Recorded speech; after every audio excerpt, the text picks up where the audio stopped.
শুনি কি?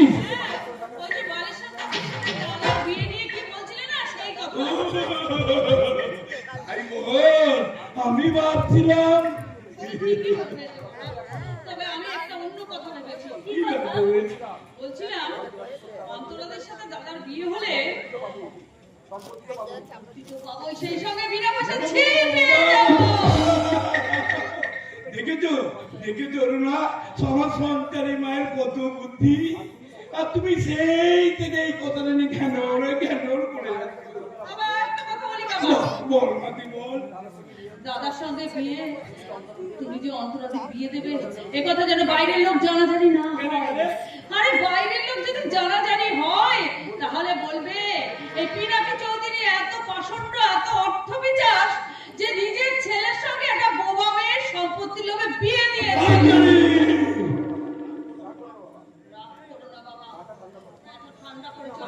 তুমি আমার সব কথা, আমি তোর কোনো কথা শুনবো না।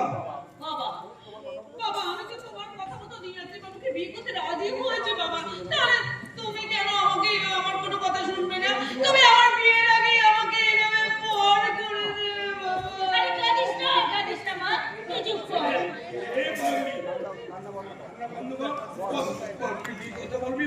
আমি সব তোর কথা শুনবো।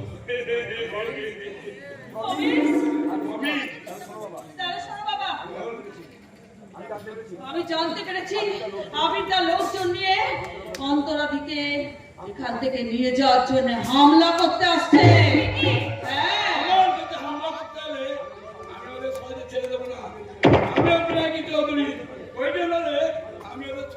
গুলি করে মারবো। এত কাণ্ড করার দরকার নেই, ওরা এলে তুমি মাথা ঠান্ডা করে পড়বে। বলবে তোমরা যে খুব বড় বড় কথা বলছিলে, তা তোমরা কি পারবে অন্তরাকে বিয়ে করতে?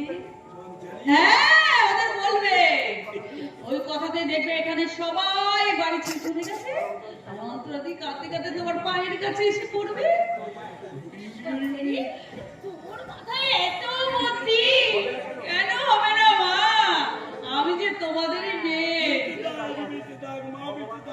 ভগবান তোকে এরকম কুবুদ্ধি যেন ভালো ভালো দেয়।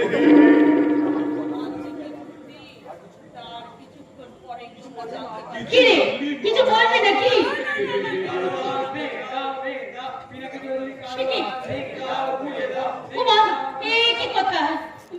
বাইরে এত ঝুটঝামেলা হচ্ছে কেন?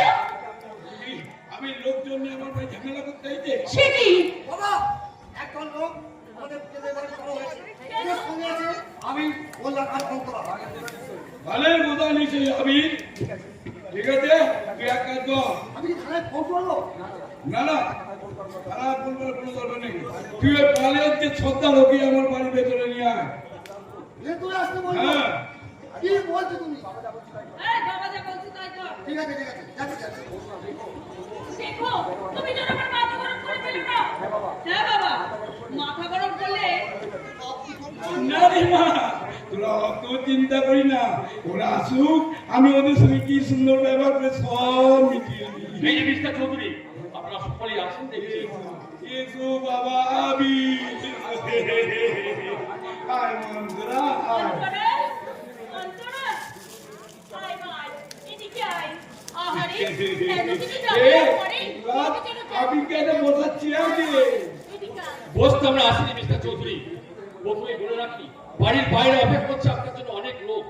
তাদের প্রতিনিধি হয়ে আমি আপনার কাছে একটা প্রশ্ন অভিযোগ নিয়ে এসেছি।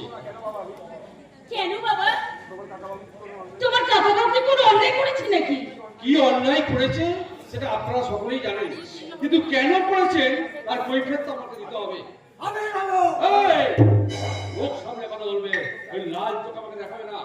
মনে রাখবে আমার নাম আবির, আবিরের রঙ লাল, তাই কারণ লাল চোখ এর হাত ধরে না। দেব তুই একটা কথা বলবি না। যা যা তুই বেতন দে, যা সামনে এনে দে। আমি বাবা বাবা আমি কি বল তুই বলবে তুমি বলো। আপনি বলুন, বলুন অন্তরা কেন বোবা হয়ে গেছে? ওর বাবার পিতাটা ওকে মোলা টিপে বোবা করে দিয়েছি। থামুন, এসব ফালতু কথা থামুন। ওসব পেতাত্তা আপনি আপনার লোকদের বোঝাবেন, আমাকে বোঝাতে আসবেন না। আমি সব ভূত প্রেত বিশ্বাস করি না।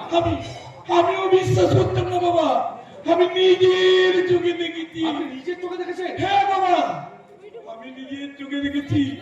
ওর বাবার পেটটা ওকে গলা টিপে মারতে গিয়েছিল। কি বলছেন আপনি? হঠাৎ আমি চলে গেছি, তাই কোন রকম প্রাণে বেঁচে গেছি।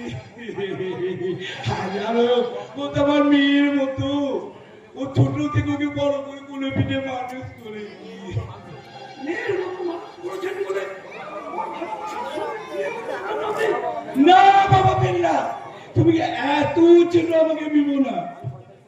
আমি আমি তো সন্তানের সঙ্গে নীলাদ্রির বিয়ে ব্যবস্থা করিনি। ও নীলাদ্রি অন্তরাকে বাদ দিয়ে আমার মেয়ে সন্তরাকে বিয়ে করে বলে ছুটে আসছে।